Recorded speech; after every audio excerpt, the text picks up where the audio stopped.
Jeffrey Epstein. ನೀವು American ಪೊಲಿಟಿಕ್ಸನ್ನು follow ಮಾಡ್ತೀರಾದರೆ ಈ ಹೆಸರನ್ನು ಖಂಡಿತ ಕೇಳಿರ್ತೀರ.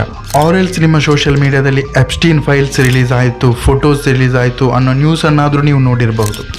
ಇದರಲ್ಲಿ ರೀಸೆಂಟಾಗಿ ರಿಲೀಸ್ ಆಗಿರೋದು ಎಪ್ಸ್ಟೀನ್ ಇಮೇಲ್ಸ್. ಇದರಲ್ಲಿ ಕೆಲವು ಇಂಡಿಯನ್ಸ್ಗಳ ಹೆಸರಿದೆ, ಬೇರೆ ಬೇರೆ ದೇಶಗಳ, ಮೋಸ್ಟ್ಲಿ ಅಮೆರಿಕದ ದೊಡ್ಡ ದೊಡ್ಡ ಬಿಲಿಯನೇರ್ಗಳ, ಪೊಲಿಟಿಷಿಯನ್ಗಳ ಹೆಸರಿದೆ ಅನ್ನೋ ಒಂದು ವಿವಾದ ನಡೀತಾ ಇದೆ. ಜೆಫ್ರಿ ಎಪ್ಸ್ಟೀನ್ ಒಬ್ಬ ಫಿಲ್ತಿ ರಿಚ್ ಚೈಲ್ಡ್ ಟ್ರಾಫಿಕರ್ ಆಗಿದ್ದ.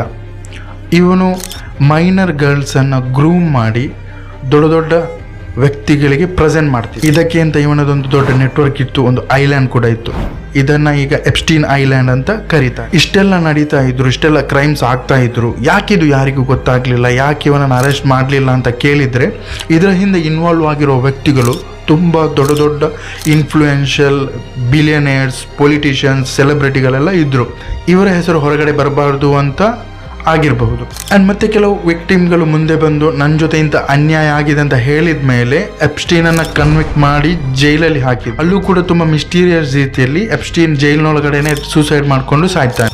ಅದರದ್ದು ಎಲ್ಲದರದ್ದು ಇನ್ವೆಸ್ಟಿಗೇಷನ್ ಇದು ಕಂಟಿನ್ಯೂ ಆಗ್ತಾ ಇದೆ.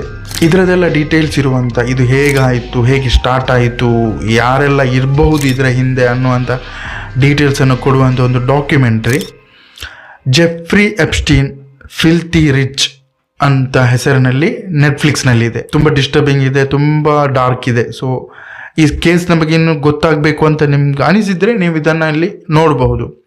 ಮತ್ತೇನಾದರೂ ಇನ್ಫಾರ್ಮೇಷನ್ ಇದ್ದರೆ ಕಮೆಂಟ್ ಮಾಡಿ. And don't forget to follow me.